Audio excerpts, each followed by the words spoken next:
त्या संदर्भात आम्ही देखील कॅव्हेट दाखल केलं होतं 2 महिने अगोदरच. आता ती तारीख जी आहे येणाऱ्या 26 तारखेला आहे.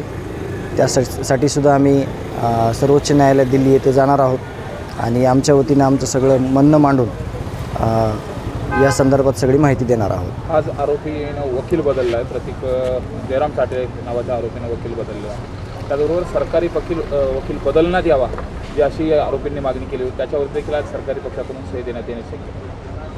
मागणी त्यांची काही असू शकते किंवा ते वकील साहेबांनी ज्या काही मागण्या केलेल्या आहेत आपल्या सरकारी पक्षाकडं, फिर्यादीच्या वकिलांकडं, त्या देणं आपल्याला देखील बंधनकारक आहे. परंतु जेल प्रशासनाकडं काही विनंती केलेली त्यांनी, एक अर्ज आहे पेंडिंगमध्ये, त्याची पण आज ऑर्डर होणार आहे.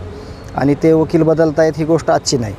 ती गोष्ट केस सुरू झाल्यापासून जर लिस्ट काढली तर खूप मोठी लिस्ट आपल्याला बघायला भेटेल. परंतु काही गोष्टी मेरिटच्या आहेत, त्याच्यावर आपल्याला बोलणं उचित नाही म्हणून आपण त्यावर बोलत नाही आणि काही गोष्टी बोलणं योग्य देखील नाही. मागच्या काही दिवसात जो लॅपटॉप रिकवर करायला फॉरेन्सिक लॅबला दिलेला होता त्याच्यामध्ये पूर्ण रिकव्हरी आलेली आहे. आणि रिकव्हरी करताना एक फाईल काही टेक्निकल इश्यू असू शकतो त्याच्यामुळे ती ओपन होत नव्हती.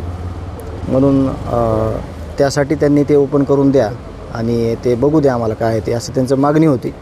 आणि त्याप्रमाणे आजच्या तारखेमध्ये यावरच एक चर्चा झाली कोर्टात आणि ती माहिती आज सगळी कंप्लीट करून येत्या 6 तारखेला जी पुढील तारीख आहे त्या तारखेला सर्व साक्षीदारांची लिस्ट वगैरे देण्यात येणार आहे.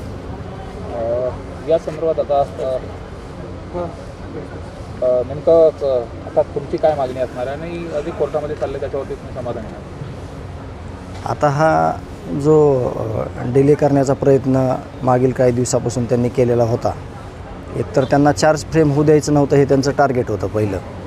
तर आता चार्ज फ्रेम झालेला आहे. लवकरच साक्षीदारांची जी लिस्ट आहे ती दिली जाणार आहे आणि जी केस आहे ती साक्षी पुराव्याला लागल्यावर लवकरात लवकर ही सगळी केस निकाली लागावी अशी माझी मागणी आहे. सरकारी वकील आहेत निकम साहेब, त्यांनी पहिल्या 1 महिन्यात 1.5 महिन्यातच हा अर्ज दिलेला आहे.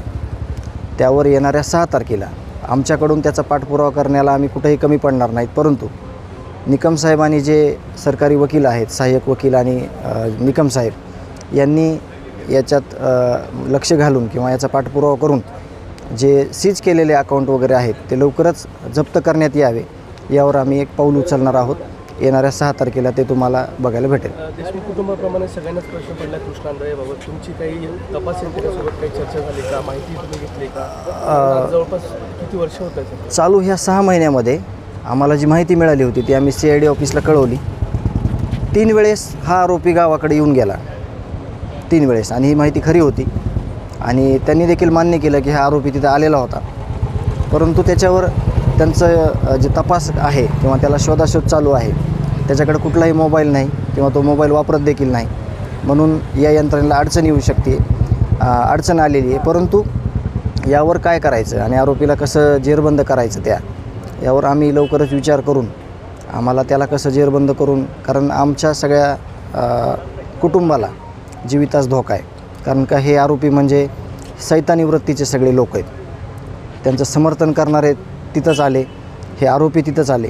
तर त्या गोष्टीवर आम्ही त्यांना मागणी केलेली आहे. लवकरात लवकर त्याच्या मुसक्या ओढून त्याची पूर्ण जिल्हाभरात पोलीस प्रशासनानं धिंड काढून लवकरात लवकर त्याला जेलबंद करावं अशी आमची मागणी आहे आणि ते लवकरच होईल अशी आम्ही अपेक्षा ठेवतो. त्यांनी कोणाची भेट घेतली तर काय असे माहिती तुम्हाला थोडीफार मिळेल? त्याच्या घरी येऊन तो 3 म्हणजे ह्या 6 महिन्यामध्ये कुठल्या वेळेला आला काय एवढं डिटेल नाही, पण तो 6 वेळेला गावात येऊन गेला अशी माहिती आम्ही दिली होती सगळ्या यंत्रणेला. तर बघू आता पुढच्या काळात आम्हाला अपेक्षा आहे की त्यांनी लवकरात लवकर म्हणजे त्याला पकडण्यात यावं आणि त्याची पूर्ण जिल्ह्यामध्ये धिंड काढून